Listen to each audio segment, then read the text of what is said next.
오늘 성경 말씀 구약성경 욥기 1장 1절부터 5절까지입니다. 구약성경 욥기 1장 1절부터 5절까지 말씀 제가 봉독을 하겠습니다. 우스 땅에 욥이라 이름하는 사람이 있었는데 그 사람은 순전하고 정직하여 하나님을 경외하며 악에서 떠난 자더라. 그 소생은 남자가 7이요 여자가 3이며 그 소유물은 양이 7천이요 약대가 3천이요 소가 500결이요 암나기가 500이며 종도 많이 있었으니 이 사람은 동방 사람 중에 가장 큰 자라. 그 아들들이 자기 생일이면 각각 자기의 집에서 잔치를 베풀고 그 누이 셋도 청하여 함께 먹고 마심으로 그 잔칫날이 지나면 욥이 그들을 불러다가 성결케 하되 아침에 일어나서 그들의 명수대로 번제를 드렸으니 이는 욥이 말하기를 혹시 내 아들들이 죄를 범하여 마음으로 하나님을 배반하였을까 함이라. 욥의 행사가 항상 이러하였더라. 아멘. 오늘부터 욥기 설교를 하려고 합니다. 제가 욥기에 대해서 관심을 갖게 된 데는 동기가 있었습니다. 93년도였어요. 93년도에 제가 미국에 유학 간 지 얼마 안 됐을 때, 제가 92년도에 갔으니까 한국에서 소식이 들려오는데 제가 잘 아는 분이 돌아가셨다는 거예요. 그분이 누구냐면 할렐루야 교회에 있었던 어느 여 집사님이신데 구역장을 맡고 계셨습니다. 제가 이제 구역을 담당하는 그런 교역자였기 때문에 굉장히 잘 알았어요. 근데 이분이 돌아가신 거예요. 그분이 이제 제가 미국 갈 때 이미 그 암이 발병돼가지고 투병 중에 있는 걸 보고 갔습니다. 머리도 다 빠지고 모자 쓰고 예배드리러 나오고 그런 모습을 보면서 정말 마음이 아팠습니다. 왜냐하면 그분이 그때 40대 한 중반 됐었거든요. 그러니까 참 젊으시죠. 그리고 이제 그 집 딸이 둘이 있었는데 그 딸 둘이 그러니까 초등부 때하고 중등부 때 제가 그 가르쳤던 아이들이에요. 근데 그 딸들이 저를 너무나 좋아해가지고 집에 가서 그랬대요. 엄마, 나는 우리 이승근 강도사님 같은 사람이랑 결혼할 거야 그랬다는 거예요. 그때 강도사였거든요. 그래갖고 제가 그 집에 굉장히 인기가 있었습니다. 제가 그 집에. 그리고 거기다 또 그 할머니가 계셨는데 권사님이시거든요. 그 권사님도 또 아주 굉장히 좋은 분이에요. 그래서 여성 3대를 제가 잘 아는 집이에요. 할머니, 그 어머니, 딸들. 그래갖고 잘 아는데, 그분이 돌아가셨다는 거예요. 진짜 마음이 아팠습니다. 내가 권사님이 40대 후반에 이제 홀로 되셨거든요. 아들 둘에 딸 하나 있고, 그 딸이 아마 중간이었던 것 같아요. 근데, 다 잘 키웠어요. 남편이 벌어다 주는 돈 가지고 살다가 남편이 갑자기 세상 떠나니까 어떻게 남대문 시장에서 포목 장사를 배우셨대요. 그래갖고 포목 장사를 해갖고 또 돈도 벌어가지고 자녀 달 길러서 좋은 대학 나오게 하고 결혼도 참 잘했어요. 그 딸이 사위가 그 판사였으니까 시집을 잘 보낸 거죠. 그래서 잘 다복했는데 그렇게 갑자기 그 암이 발병되면서 투병하다 가셨다는 거예요. 제가 그래서 그 권사님한테 시카고에 있을 때니까 전화 걸까 말까 했어요. 근데 전화 걸어서 위로해주고 싶은데 별로 위로해드릴 말이 떠오르지 않더라고요. 뭐 차라리 얼굴이라 보면 같이 이렇게 정말 손이라도 붙잡고 위로할 텐데 이게 뭐 전화가 답답하잖아요. 그래서 마음으로만 아파했습니다. 하나님 어떻게 참 뭔가 좀 이게 제가 마음에 잘 동의가 안 됩니다. 왜 그런 가정에 그런 아픔이 생겼습니까? 근데 우린 하나님이 허락하신 것밖에는 일어나지 않는다는 믿음이 있잖아요. 그러니까 공중에 날아가는 참새 한 마리가 하나님이 허락하지 않으면 안 떨어진다. 이 말씀이 우리에게 때로는 엄청나게 위로가 되지만 엄청나게 상처가 될 때가 있어요. 왜 하나님 이런 거 허락하셨지? 이렇게 되는 거죠. 역설적인 거죠. 한 6개월 지나서 한 1년이 좀 안 됐을 때 또 소식이 왔습니다. 소식이 왔는데 무슨 소식이 왔냐면 그 권사님의 맏아들하고 맞손자가 또 죽었다는 거예요. 1년도 안 됐는데. 제가 그때 충격을 받았어요. 세상에. 그래서 욥을 생각한 거예요. 그 당시에. 딸을 먼저 보내고 나서 그 권사님 얼마나 슬펐을까. 그 권사님 또 눈이 크거든요, 유난히. 그 딸도 그대로 눈이 커요. 그 큰, 두 눈망울에서 얼마나 많은 눈물이 흘렀을까. 근데 아들이 어떻게 죽었냐면, LA에 살고 있었거든요, 아들이. 근데 94년도 1월, 2월 이때일 거예요. 지진이 났었어요. 그때 캘리포니아에. 지진이 났는데 그 지진에 났을 때 그 아파트에 살고 있었는데 아파트가 무너지면서 그냥 돌아가신 거예요. 근데 그 맞손주는 대학 다니기 때문에 사실 학교에서 살고 있었는데 그때가 무슨 브레이크였대요. 잠깐 휴식이어서 집에 왔는데 하필이면 그때 또 지진이 나가지고서 그 아들도 죽은 거예요. 손자까지. 근데 그때 당시 제가 신문을 봐서 아는데 몇 사람 죽지 않았어요. 미국 사람들 전체적으로. 그리고 한국 사람은 더더군다나 몇 안 죽었는데 그 중에 어떻게 거기 들어가면 말이에요. 아니 요즘 세상에 지진이 많이 발생하는 지역이 아니라 캘리포니아 사는데 지진이 거기 지진 되긴 하지만 지진이 나가지고 사람 죽는다는 거 드문 일이고 우리 주변에 그런 사람 참 드문 일이잖아요. 근데 어떻게 하필이면 그 권사님이 그 딸을 보낸 지 얼마 안 됐는데 또 이렇게 아들만 보는 게 아니라 또 왜 또 손자는 왜 학교에 있지 또 왜 그때 와가지고 또 그렇게 가냔 말이에요. 제가 그 소식을 듣고는 가슴이 탁 막히고 하늘이 캄캄해지고 하나님을 제가 원망을 거의 했어요. 그러니까 지식적으로는 제가 배워서 알잖아요. 하나님 원망하면 안 된다. 그건 아는데 이건 도저히 항의를 안 할 수 없더라고요. 하나님께 나가서. 어떻게 그럴 수 있습니까? 그 권사님이 정말 좋은 분이셨거든요. 이제 그 옛날 권사님들 좀 그랬잖아요. 교회를 사랑하시고 목회자들을 사랑하셔갖고 목회자들이 고생한다고 그래서 왜 추석날 되면 이렇게 떡값도 주고 막 그러잖아요. 과일도 주고. 그런데 이 권사님이 꼭 그거 하는 분이에요. 그래서 그거 안 하셔도 되는데 이북 사람이거든요. 말이 별로 없어요. 그냥 예배 드리러 오다가 우리 교육자들 숫자들을 하여튼 우리가 어떻게 대략 해가지고 한 사람에게 딱 주고 가는 거예요. 교육자들 이번 추석인데 과일이라도 사 먹으라. 그러면 권사님 고맙습니다. 그러면 이러고 가시는 분이에요. 이렇게 막 바람같이 가시는 분이에요. 참 생각할 때 그 권사님이 얼마나 상처를 받으셨을까. 여러분 이럴 때 불교는요. 어떻게 답을 찾냐면 이렇게 찾습니다. 그 권사님이 그렇게 착하게 살고 남에게 해코지 않고 살았지만은 전생에서는 엄청나게 잘못 살았기 때문에 현생에서 업보받는 것이다. 이렇게 설명해 줘요. 그러면요. 피리어드 끝나는 거예요. 제가 그걸 볼 때 불교는 좀 차갑다. 그런 거 제가 느꼈어요. 솔직히. 너무 틈이 없다. 그러니까 내가 오늘 현생에서 의롭게 사는데 이유를 설명이 되지 않는 고난을 당했다 그러면 현생에서 잘못했기 때문에 벌 받는 게 아니니까 그 원인을 어디서 찾냐면 전생에서 찾거든요. 그럼 전생에서는 네가 강도였고 도둑놈이었고 엄청나게 사람 해쳤다. 그러니까 지금 벌 받는다 그러면 기억도 안 나지만 그렇다니까 내 잘못이라니까 그건 당연하지 않나. 그리고 받아들여서 이렇게 항의하는 게 없어요. 부처님 그럴 수 있습니까? 이렇게 안 하거든요. 근데 기독교는 공중에 날아가는 참새 한 마리도 하나님 허락하지 않으면 안 떨어진다. 그거 있어요. 주님이 그러셨잖아요. 하나님 어떤 절대 주권이거든요. 그러니까 우리 하나님의 백성에게 생기는 모든 고통도 이게 고통이 악인데 악도 하나님이 허락하지 않으면 안 생긴다는 그 원칙 때문에 우리 하나님께는 하나님 이럴 수 있습니까? 그럴 수 있는 거예요.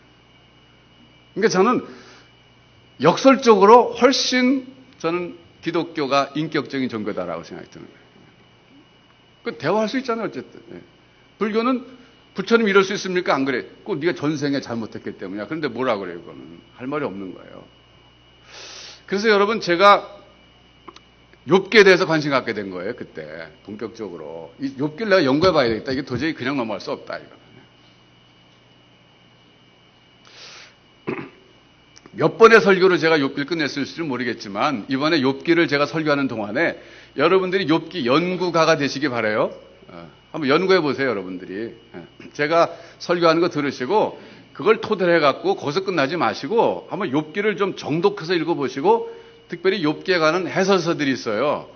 책방에 나가시거나 그러면 저도 이제 감사 몇 권 추천해 드릴게요. 그럼 그 책을 좀 보면서 욥기에 대해서 정리를 한번 하셔야 됩니다. 왜 그러냐 하면 고난의 문제를 다루고 있기 때문에 그래요, 욥기는. 그리고 고난이라는 것은 우리에게 그림자 같아서 떠나질 않습니다.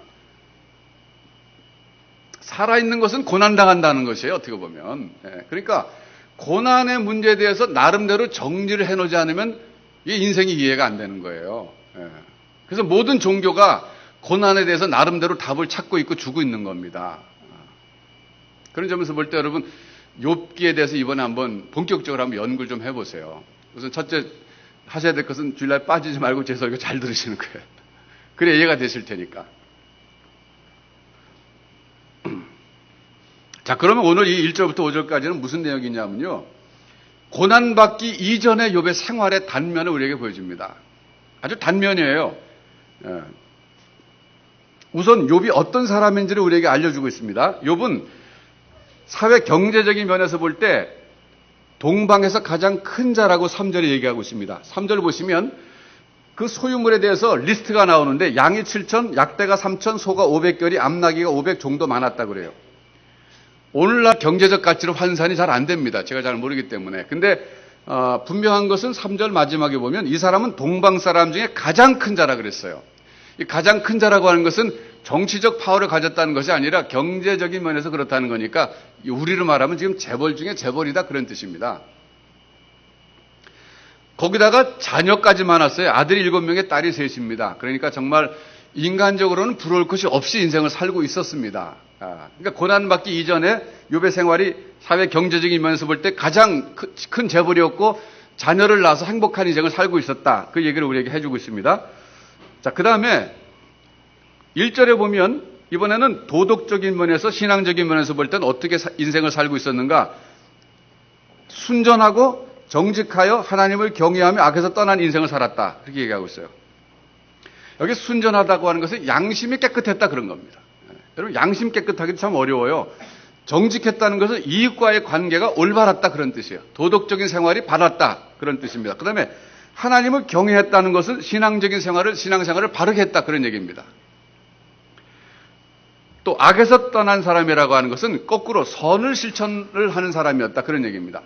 여러분 이제 욥기 31장에 가서 보시면 지금은 제가 시간 때문에 보지 않고 넘어가는데 욥기 31장에 가서 보시면 욥이 스스로 진술을 하는데 자기가 인생을 어떻게 살았는지를 쭉 진술하고 있는데 뭐 경제적인 면에서 볼 때 즉 사업가로서 또 이웃과의 관계에서 도덕적인 면에서 볼 때 뭐 신앙적인 면에서 볼 때 자기는 거의 흠없는 삶을 살았다고 스스로 진술하고 있습니다.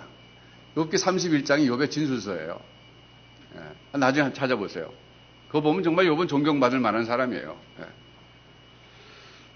그 다음에 이제 보면 우리가 참 생각해 볼 것은 뭐냐면 이제 우리 적용하는 건데 그 당시 욥은 굉장한 그 재벌이었습니다. 그런데 이 재벌이 오늘 우리 사회에서는 별로 존경을 받지 못합니다. 그게 참 비극이에요. 제가 생각할 때 그게 비극입니다. 그러니까 제가 이제 미국에서 한 15년, 16년 살았잖아요. 거기서는 그 어떤 돈 많이 번 사람이 그래도 존경받는 편이에요. 여기보다는. 그래서 제가 그 원인을 좀 조사해 봤습니다. 그랬더니 거기는 어떤 청교도 정신을 가지고 퓨리타니즘을 가지고 사람들이 근면하게 일해가지고 재벌이 된 사람들이 꽤 많다는 거예요. 그러니까 사회에서는 재벌이 존경받을 수 있는 어떤 처음부터 풍토가 있었던 것에 비해서 우리 한국 사회에서 재벌이라고 할 때는 무슨 부정을 해서 재벌된 게 아니냐 이런 선입견이 있기 때문에 부자가 존경받지 못하는 사회입니다. 그러니까 제가 세계 여러 나라 다 돌아다녀 보지는 못했지만은 다녀본 나라 중에서 참 재벌이 존경받지 못하는 나라가 참 드물어요. 우리나라가 참 굉장히 특별합니다. 슬픈 일이에요. 저는 이게 바뀌어야 된다고 생각해요. 어떻게든지. 쉽지는 않죠. 근데 여러분, 그 기독교 일각에서 청빈이냐 청부냐 이걸 가지고 이제 디스커션 하는 사람들이 있어요. 그러니까 예수 믿는 사람으로서 오늘 우리 한국 사회에서 청부, 깨끗한 부자가 될 수 있느냐? 될 수 있습니까? 없습니까? 여기에 대해서 의견이 양분되는 걸 봤습니다. 한쪽은 될 수 없다는 거예요. 왜? 사회 구조적 모순 때문에 이 사회에서는 아무리 깨끗하게 돈 벌려고 해도 벌 수가 없다는 거예요. 그것도 일리가 있어요. 또 한쪽에서는 그래도 사회 구조적 모순이야 우리가 다 할 수는 없는 거지만 내 개인의 한도 내에서 최선을 다해서 법을 지키고 질서를 지켜서 부자가 될 수 있다. 이렇게 주장하는 분들이 있는데 저는 후자 쪽에 걸고 싶어요. 절망하고 싶지 않기 때문에 그래요. 구조적 모순도 우리 하나하나 고쳐가면 됩니다. 저는 제가 볼 때 우리나라가 지금 희망적이에요. 많이 고쳐지고 있어요. 다음 세대는 우리보다 훨씬 잘할 거예요. 다음 세대에서 항상 우리가 부정적으로 보잖아요. 요즘 애들 뭐 버릇없다, 세상 모른다 그러는데 3,000년 전부터 그랬대요. 그거는. 저는 제가 말했지만 또 말씀드리면 토판이 발견됐는데 3,000년 전 토판. 3,000년 전 토판이 3,000년 전 토판. 근데 그때 어른들이 걱정하는 글이 거기 써있대. 요즘 애들은 너무 버릇이 없다 이렇게 써있대요. 그러니까 그건 뭐 인류 역사 끝나지 않는까지 계속 그래요. 저는 다음 세대 희망을 겁니다. 우리보단 나을 거예요. 사회 구조적 모순도 고칠 겁니다. 우리보다. 그러니까 어쨌든 여기서 우리가 배워야 될 것은 욥이라고 하는 사람은 청부였다는 거예요. 깨끗한 부자였다는 거예요. 왜? 성경에 보면 그걸 뒷받침해주고 있어요. 그는 모든 면에서 깨끗하게 인생을 살았다는 거예요. 그러면서 부자가 된 거예요. 여러분 깨끗한 부자 되시기 바랍니다. 깨끗한 부자 되셔야 돼요. 세상은 넓고 돈 쓸 때는 많아요. 그러니까 제가 볼 때 너무 돈 쓸 때가 많아요. 우리 기독교인들이 좋은 사업에 너무 많이 쓸 때가 많아요. 자, 그 다음에 자녀 양육면에서 봅시다. 그의 인생을 잠깐 들여다보고 있는데요. 자녀 양육면에서 보면 4절에 보시면 그의 아들들이 자기 생일이면 자기 형제들을 초청했습니다. 누이도 초청했습니다. 그리고 생일 잔치를 베풀고 같이 먹고 마시고 즐겼다는 거예요. 이건 뭐냐면 가정이 화목했다는 겁니다. 돈 많은 집은요, 가족 형제들이 싸웁니다. 요즘 현대 그런 일이 많지 않습니까? 거명하기 그렇지만 어떤 그 대기업에서도 요즘에 막 또 재판하고 그랬잖아요. 그러니까 이런 거 볼 때 욥은요, 가정에서도 아버지로서의 리더십을 잘 발휘했다 하는 걸 알 수 있어요. 참 독특한 분이에요. 그러니까 사업가로서 사회에서도 잘했고, 도덕적인 면에서 이웃과의 관계에서 하나님과의 관계에서도 잘했고, 가정에 와서도 잘한 거예요. 참 굉장히 어려운 거예요, 이거는. 보통 밖에서 바쁜 사람들은 집에 들어오면 잘 못하거든요. 근데 참 잘한 거예요. 그러니까 아버지로서의 어떤 덕을 세우면서 자녀들에게 모범을 보이면서 가정을 이끌어 갔다는 거예요. 아주 훌륭한 분입니다. 그리고 또 한 가지 여기서 눈여겨볼 것은 그가 잔칫날이 지나면 5절에 자녀들을 다 불러다가 성결케 하면서 아침에 일어나서 그들의 숫자대로 하나님께 번제를 드렸다는 겁니다. 이 번제를 드렸다, 자녀들과 함께 번제를 드렸다, 이거는 뭐를 말해주냐면 가정 예배를 드렸다, 그렇게 볼 수 있어요. 가정에서 자녀들과 함께 신앙생활을 실천했다, 이렇게 볼 수 있습니다. 오늘 제가 여러분들에게 욥을 통해서 여러분이 배워야 될 교훈 가운데 하나가 뭐냐면 가정에서 자녀들과 함께 예배 드리는 것을 실천해 보십시오 하는 거예요. 가정 예배 한번 드려보세요. 여러분, 가정이라고 하는 것을 제가 오늘 보통 이제 사회학에서 가정학이라는 게 있거든요. 사회학의 넓은 분야 가운데 이제 가정학이라고 있어요. 근데 가정학에서 가정을 어떻게 보냐면은 가정은 4가지 과정을 거치면서 존재했다 사라진다라고 보고 있는데요. 그 4가지 과정 제가 설명해 드리면서 거기서 가정 예배의 중요성을 좀 설명하려고 합니다. 잘 들어보세요. 가정학에서는 가정을 4단계로 나누는데 첫 번째는 형성기라고 하는 것이 있어요. 형성기. 이건 남자 여자가 만나서 결혼해서 가정을 이루는 것을 말해요. 그때가 형성기라는 겁니다. 그런데 각 기수마다 각 단계마다 풀어야 될 숙제가 있습니다. 그 숙제를 잘 풀면 행복한 가정이고 잘 풀지 못하면 불행한 가정이라는 거예요. 그런데 형성기 때 풀어야 될 숙제는 뭐냐면 둘이 하나가 되는 거예요. 생각이 하나가 되고 마음이 하나가 되고 뜻이 하나가 되고 그런 거예요. 그러니까 지금까지는 다른 생각, 다른 가치관 갖고 살아왔습니다. 관점도 달랐습니다. 그러나 이제는 하나가 됐으니까 이 관점이 서로 갈등을 빚는 거예요. 서로 다르기 때문에. 그러다 이걸 조합을 해갖고 하나가 돼야 되는데 또 생활 습관도 달라요. 그러니까 가정을 처음에 이루었을 때 형성기 때 풀어야 될 최대의 난제는 하나가 되는 것이라는 거예요. 이제 결혼 앞두고 있는 사람들 잘 생각해 보세요. 그래서 가급적이면 나하고 잘 맞을 사람하고 결혼해야 되는 거예요. 결국은.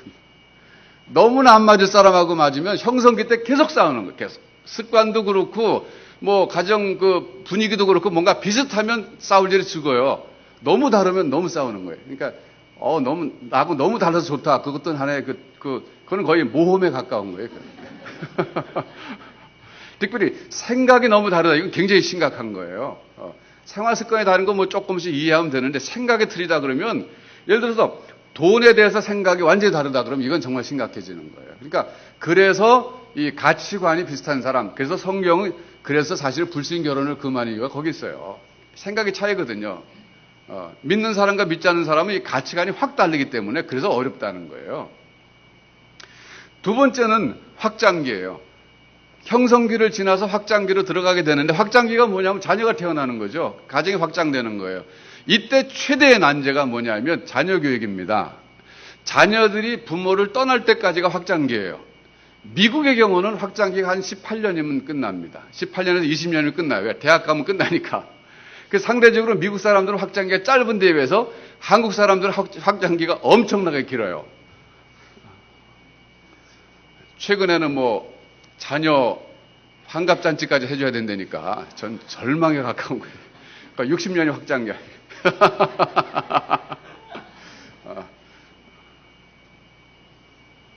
저는 우리 저 사위에게 딸 제가 결혼 허락하고 그럴 때 제가 그랬어. 노 리턴 팔러시다. 절대 돌려주는 거 없고, 노 AS 없고, 그랬더니 예스 그래, 오케이 그래서 내가 하자 그랬어요. 그러니까 저는 확장기 빨리 끝냈어요. 그래서.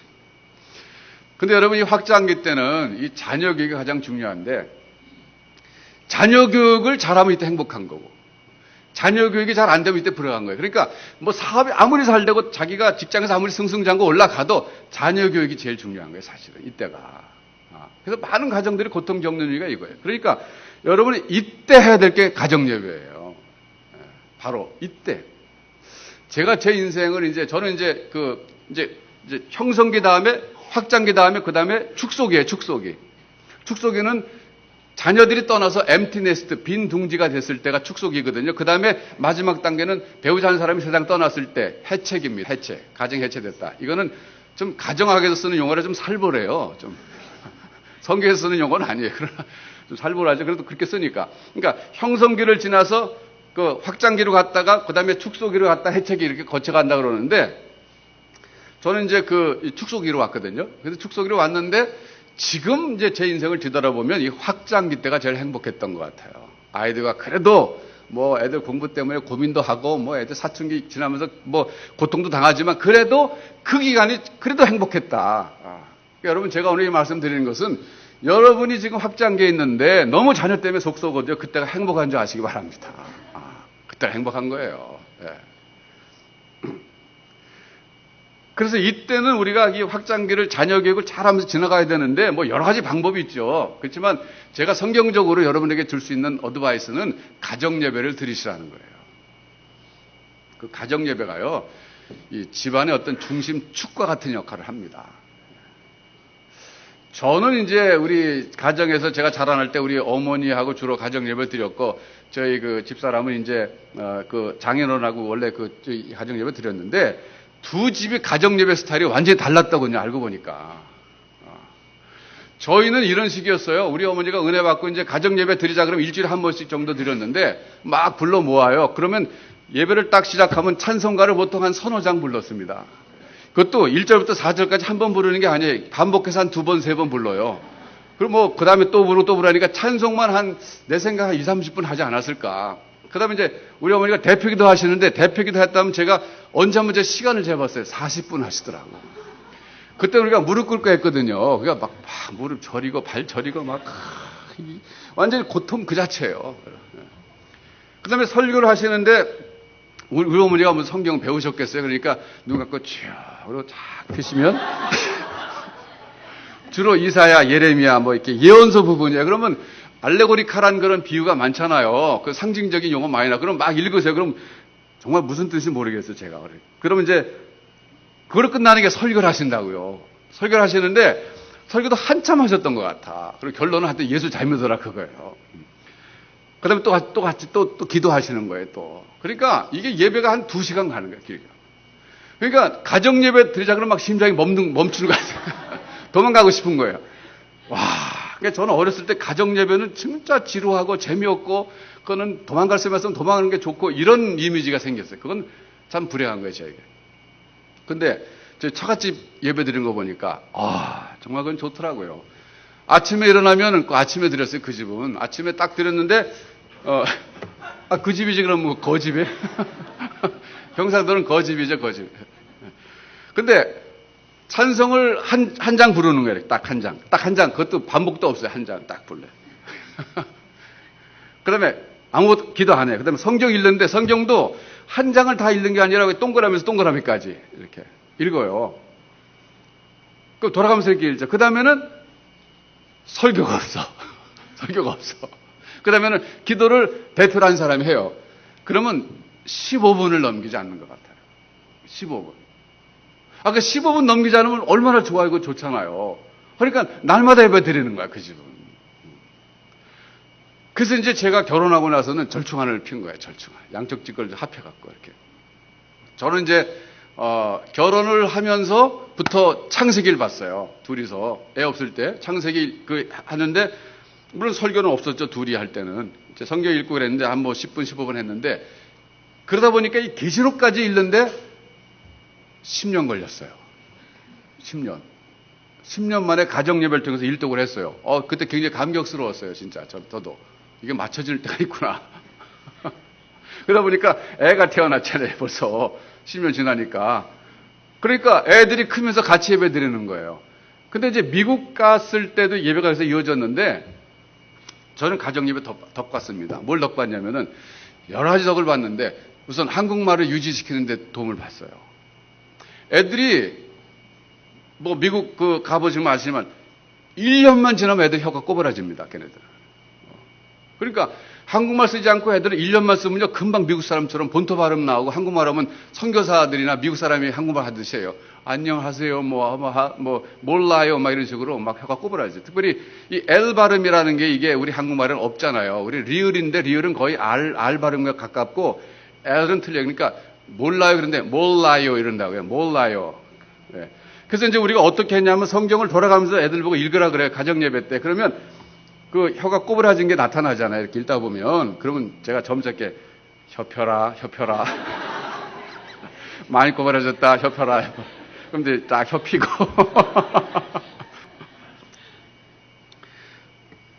그러면서 저는 이제 성경을 설명해 줬어요. 애들에게. 왜냐하면 성경도 설명해 줘야 됐고 그리고 어려운 단어가 나오면 잘 됐다고 한국말 막 가르쳐 준 거예요. 그러니까 가정 예배를 통해서 우리는 아이들에게 성경도 가르쳐 줬지만 그 외국에 살면서 한국말도 유지시킬 수 있었다. 그런 장점이 있어요. 또 하나 좋은 건 뭐냐면요. 기도입니다. 비록 짧은 기도였지만 가정에 그때 중요한 이슈가 있잖아요. 그러면 보통은 아이들에게 그 가정의 뭐 기도 제목 같은 거 말 안 해주면 가정이 어떻게 돌아가는지 모릅니다. 근데 우리는 이제 얘기하는 거예요. 기도해야 되니까. 자, 우리 가정에 이런 문제가 있는데 기도하자. 그러면 그 기도를 함으로써 아이들도 같이 동참했어요. 근데 나중에 하나님께서 그 기도에 응답을 해 주셨을 때 애들이 기도가 응답된다는 걸 배우는 거예요. 그러니까 자연스럽게 배우는 거예요. 자연스럽게. 기도는 응답된다. 왜? 우리 그때 가정 예배 때 기도했는데 하나님께서 들어주셨잖아. 이렇게 되는 거예요. 그러니까 여러분 가정 예배를 통해서 받는 축복은요. 이게 한두 가지가 아닙니다. 굉장히 중요해요. 그러니까 가족의 어떤 결속력을 다지는 거예요. 그러니까 같이 찬송하고 기도하고 함으로써 가정이 하나가 되는 거예요. 날마다 거기서 다시 하나가 되는 거예요. 우린 가족이다. 여러분. 여러분이 자녀가 여러분 집에 있을 때 가정 예배를 꼭 드리시기 바랍니다. 굉장한 축복입니다. 대신에 2시간 드리지 말고 15분 드리세요. 15분. 그 미국 사람들은 이런 말을 했어요. 아침에 일어나서 성경 꼭 봐야 된다. 그걸 강조하기 위해서 No Bible, No Bread 이런 말 써요. No Bible, No Bread 이 말을 썼어요. 그러니까 참 좋은 말이에요. 그거. 그러니까 아이들에게 이렇게 얘기하세요. 우리는 가정 예배를 언제 드리면 좋겠느냐 물어보는 분들이 많이 계십니다. 아침이 좋습니다. 저녁에는요, 뭐 들어오는 시간 다르고 막 졸리고 그러면 안 돼요. 그러니까 아침에 밥 먹기 전에 식탁에 딱 앉아서 밥 차려 넣기 전에 거기다 딱 성경책 놓고 찬송을 한 곡을 돌아가면서 하루하루 고르라 그러는 거예요. 그러면 요즘 아이들은 요즘 노래밖에 모르잖아요. CCM이라든지 뭐 복음성가밖에 모르잖아요. 그런데 찬송을 모르는데 그때가 찬송을 가르쳐 줄 수 있는 기회예요. 찬송을 하나 부르고 그리고 성경을 읽고 그리고 간단하게 설명해 주세요. 그 의미를. 그 다음에 기도도 돌아가면서 하는 거예요. 각자가. 한 사람은 대표 기도하는 거죠. 그렇게 해서 끝나면 15분이면 끝납니다. 근데 그 짧은 시간이지만 그게 너무 소중한 시간. 너무 소중한 시간. 그래서 여러분들 가운데 귀 있는 자는 들으시기 바랍니다. 이게 진짜 귀 있는 사람 들어야 돼요. 이 놀라운 축복을 여러분이 누리시기 바라요. 제가 안 해봤으면 이거 모르죠. 저도 해봤으니까 아는데. 그래서 자녀가 있는 동안에 정말 이건 아주 축복이에요, 축복. 자, 그래서 이제 이 욥은요, 그렇게 가정에서 아이들을 잘 화목하게 서로 사랑하게 키우면서도 이 가정의 신앙의 영적 가장으로서 책임을 다했다는 겁니다. 자, 그 다음에 또 보면 말이죠. 여기서 이제 우리가 욥의 신앙의 한 단면을 또 볼 수 있는데, 5절에 보시면 아까 우리 지금까지 가정 예배 말씀드렸지만, 하나님께 생일날이 지나면 혹시 자녀들이 마음으로 하나님을 배반하였을까? 그래서 번제를 드렸다고 하는데 바로 이 사실에서 이때 당시의 욥의 신앙의 수준을 우리가 볼 수 있습니다. 과연 고난당하기 전에 욥은 신앙이 어떤 상태였느냐, 어떤 수준에 있었느냐 하는 거 보여주는데 결국 신앙의 수준이라고 하는 것은요, 하나님을 어느 정도 이해했느냐 하고 정비례합니다. 욥이 하나님을 어떤 하나님으로 이해했느냐 그거예요. 욥은 이때 하나님을 이해할 때에 악을 행한 자에게는 벌을 주고 선을 행한 자에게는 복을 주는 하나님으로 이해했습니다. 그렇기 때문에 자녀들이 잔칫날 포도주 마시고 음식 먹고 흥청망청하다가 하나님 앞에 범죄했을까봐 부지불식간에 알지 못할 때 이래서 혹시라도 하나님 앞에 범죄했으면 얘들이 벌을 받을 테니까 그 벌을 안 받도록 하기 위해서 아침에 일어나서 번제를 드렸다는 거예요. 그러니까 이건 뭘 말해주냐면 욥은 이때 당시에 하나님을 어떻게 이해했냐, 하나님이 세상을 다스리시는 어떤 통치 원리가 있을 거 아니에요. 그 통치 원리가 뭐냐면 악을 행한 자는 벌 주고 선을 행한 자는 복을 주는 그런 하나님으로, 그런 원칙을 갖고 다스릴 하나님으로 이해했다는 겁니다.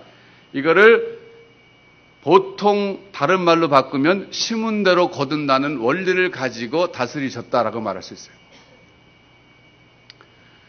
또 다른 말로 바꾸면 인과응보의 원리라고 할 수 있어요. 불교식으로 말하면. 자, 여러분 4장 7절과 8절 한번 보겠습니다. 욥기 4장 7절 8절을 보시면 욥이 한 말은 아니지만 이 대만 사람 엘리바스가 한 얘기지만은 거기에 보면은 인과응보의 원칙이 나와요. 심은 대로 거둔다는 것. 4장 7절과 8절입니다. 생각하여 보라. 죄 없이 망한 자가 누구인가? 정직한 자의 끊어짐이 어디 있는가? 내가 보건대 악을 밭갈고 독을 뿌리는 자는 그대로 거둔다. 결국 이 욥기를 보면서 우리가 이제 문제의식을 가지고 봐야 되는데 어떤 문제냐면 하나님은 어떤 통치 원리를 가지고 세상을 다스리시는가 하는 문제입니다.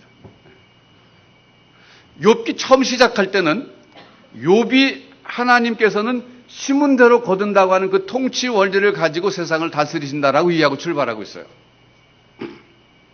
마지막 가서 42장 가서 보면 욥기 맨 마지막 장이죠. 거기 가면 욥이 이런 고백합니다. 내가 전에는 하나님에 대해서 귀로만 들었었는데 이제는 눈으로 봅니다. 이런 고백해요. 다시 말하면 하나님에 대한 이해가 백문이 불여일견이라고 하는 말 있잖아요. 전에는 내가 하나님에 대해서 귀로 듣는 정도로 하나님을 이해했는데 지금은 눈으로 보는 것 같이 하나님을 더 깊이 있게 이해하게 됐습니다. 바로 그 말이에요. 결국은 이 고난을 통해서 욥의 하나님에 대한 이해가 깊어졌다는 건데 그것이 무엇을 말하는가는 제가 이제 이 욥기를 해가면서 여러분에게 설명해 드리려고 그래요. 굉장히 중요한 포인트입니다. 그러니까 문제의식을 가지세요. 하나님에 대해서 욥이 처음에 이해했던 것은 하나님은 심은 대로 거둔다는 원칙을 가지고 세상을 다스리는 분이시다라고 출발했는데 마지막 가면 그게 바뀌는 거예요. 결국 바뀌는 거예요. 그게 아주 핵심입니다. 자, 여러분 우리가 욥기를 통해서 욥도 바라봐야 되지만 사실 하나님을 바라봐야 됩니다. 욥의 주인공은 욥이지만 그러나 욥의 인생을 통치하신 하나님을 봐야 돼요. 그래서 하나님이 내 인생을 어떤 원칙을 갖고 다스리고 계신가를 내가 깨달아야 됩니다. 사실 욥은 과거 사람이지 우리가 욥기를 공부하는 이유는 욥을 이해하기 위해서가 아닙니다. 내 인생을 이해하고 싶어서 그런 거예요. 욥을 공부하는 이유는 내 인생을 다스리시는 하나님을 좀 더 이해하고 싶어서 공부하는 거예요. 여러분 공부라는 게 중요합니다. 공부해야 됩니다.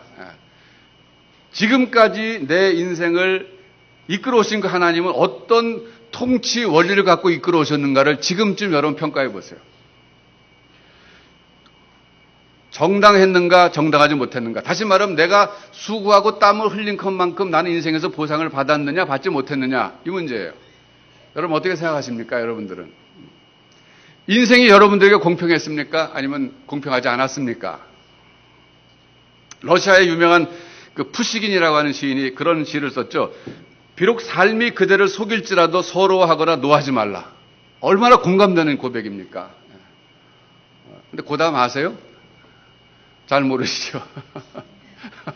저도 잘 몰라서 찾아봤어요, 이번에. 너무 좋더라고요. 이게 옛날부터 좋았어요. 그래, 삶이 우리를 얼마나 많이 속였는가. 이거는 참, 누구나 다 경험한 거예요. 삶이 부당하다. 내게 공평하지 않았다. 인생은.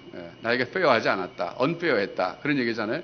근데 푸시긴이 그런 말 한 거예요. 비록 삶이 그대를 속일지라도 서러워하거나 노하지 말라. 굉장히 깨달은 사람처럼 고백을 했어요. 표현을 했어요. 그래서 그 다음에 궁금했습니다. 찾아봤더니 이렇게 이어져요.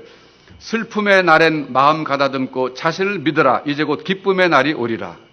약간 제가 퀘스천 마크를 붙이셨어요. 희망을 주는 건 좋은데 자신을 믿으라 그래서 약간 자신을 믿는다. 그래 자신도 믿어야 되겠지만 우리는 근본적으로 자신을 넘어서 하나님 믿어야 되는데 약간 퀘스천을 붙였습니다. 마음은 내일에 사는 것. 오늘 비록 비참할지라도 모든 것은 순간적이며 그것들은 한결같이 지나가 버리고 지나간 것은 값진 것이다. 약간은 허무주의 쪽으로 살짝 가버리는 듯한 인상이 있어요. 그래서 제가 별로 공감이 안 돼요, 이제는. 근데 어쨌든 삶이 우리를 속였다. 뭐 그렇게 고백하는 사람도 의외로 많이 있을 수 있어요. 삶은 내게 너무 잔인했습니다. 태어날 때부터 내 환경도 참 잔인했고 고통스러웠고 자라나는 과정도 그랬습니다. 나는 되는 게 없었습니다. 그럴 수 있어요.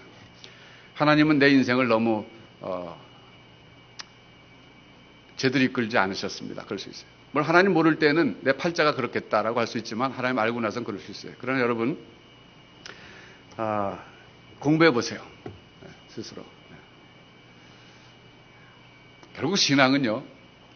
하나님을 만나는 거예요. 하나님을 깨닫는 겁니다. 하나님은 내게 어떤 하나님이에요.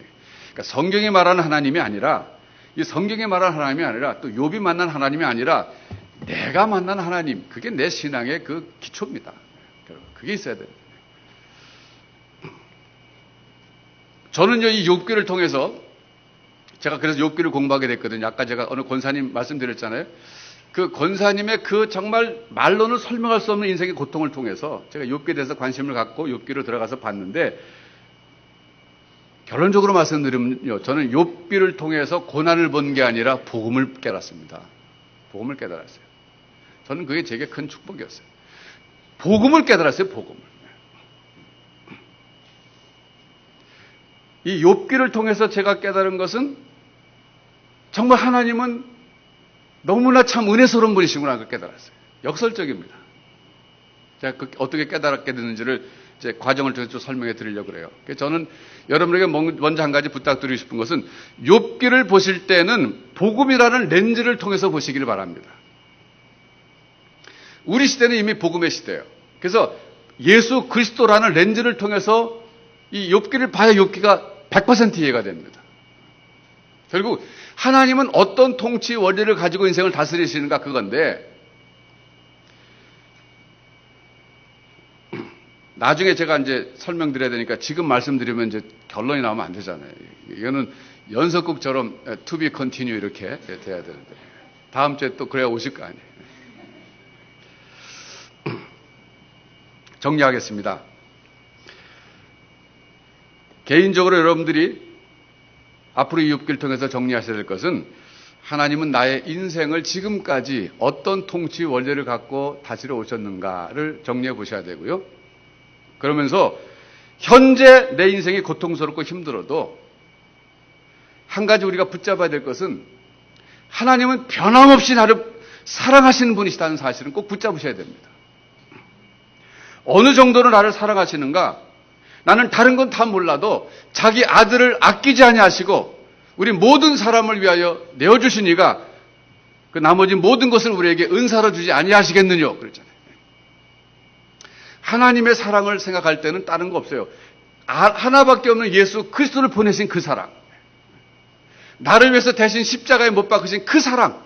그 사랑을 생각하면 내가 어떤 고난에 있다 할지라도 하나님이 나에게 인도하시는 환경이 이해가 안 된다 할지라도 근본적으로 이해되는 것은 하나님은 그럼에도 불구하고 나를 사랑하신다는 사실이에요. 소경이 눈 뜬 다음에 사람들이 묻지 않았어요. 당신은 그를 누구라고 생각하느냐? 그랬더니 소경이 지혜롭게 말했어요. One thing I know. 나는 다른 건 모른다. 그가 뭐 그리스도인지 뭐 나사렛 예수인지 선지자인지 난 모른다. One thing I know. 내가 오직 한 가지 아는 것은 내가 보지 못하고 있다. 내가 지금 본다는 것이다. 그거예요. 여러분, 우리가 하나님에 대해서 마찬가지입니다. 하나님이 지금 내 인생을 고통스럽게 허락하시고 연단하시지만 왜 그러신지는 모르겠고 이유는 알 수 없지만 그러나 one thing I know, 내가 한 가지 분명히 아는 것은 하나님은 나를 사랑하신다는 거예요. 저는 그걸 붙잡고 일어났을 때가 참 많습니다. 제가 경험자로서 말씀드리는 거예요. 저도 이해 안 되는 일을 당했을 때가 얼마나 많은지 몰라요. 제가 오죽하면 하나님에 대해서 이렇게까지 한번 그러니까 표현해 봤던 적이 있어요. 하나님의 인도. 그러니까 뭐냐면 우리 인생에서 일어나는 가장 적은 것, 참새 한 마리도 허락하지 않으면 안 떨어진다 그랬으니까 이 모든 것은 하나님의 주권하에서 일어나는데 내가 받아들일 수 없는 거예요. 너무 고통스러워서. 그럴 때는 하나님이 허락하셨기 때문에 그것도 하나님의 인도라고 하자 그거예요. 일단은. 그런데 이렇게 이름 붙였어요. 앞에다 수식어로. 이해할 수 없는 하나님의 인도예요. 내가 이해가 안 돼. 그러나 그것도 인도는 인도예요. 지금. 이해할 수 없는 하나님이 아니라 하나님 제가 믿는데 이해할 수 없는 하나님의 인도라는 게 인도. 이걸 하나님의 인도가 아닌 걸 내가 부정할 수는 없어요. 내 인생에 일어나는 모든 일은 하나님 허락해서 일어나요. 그러나 이해는 안 되겠어요. 이해는 안 돼. 그러나 그럼에도 불구하고 내가 근본적으로 흔들리지 않을 수 있었던 것은 one thing I know. 내가 한 가지 분명히 아는 것은 하나님은 나를 변함없이 지금도 붙잡고 계시고 사랑하신다는 그 사실. 제가 그걸 붙잡고 하나님을 믿음으로 경배했던 때가 얼마나 많은지 몰라요. 믿음으로 하나님을 경배해야 될 때가 있어요. 믿음으로. 이해가 돼서가 아니라. 그러니까 이건 신뢰, 하나님에 대한 신뢰. 철저히 하나님 믿는 거예요. 여러분도 한번 그걸 연습을 한번 해보세요. 오늘 아마 지금 상황에서 그걸 연습해야 될 분들 많이 계실지 몰라요. 믿음으로 하나님을 경배하고 믿음으로 하나님을 찬양하고 지금 내 고통을 바라보지 말고 십자가에 못 박히신 예수 그리스도를 바라볼 때 그것이 바로 하나님의 사랑을 바라보는 거기 때문에 우리가 일어날 수 있는 거예요. 그러므로 십자가는 영원한 하나님의 사랑이고 우리에게 주신 영원한 하나님의 능력인 줄 믿으시기 바랍니다. 믿음으로 여러분 하나님을 경배하실 때 오늘의 고난이 다 지나간 다음에 나중에 욥기의 결론을 보면 욥이 얼마나 많은 축복을 받습니까? 하나님 반드시 여러분들을 축복하실 줄로 믿습니다. 기도하겠습니다.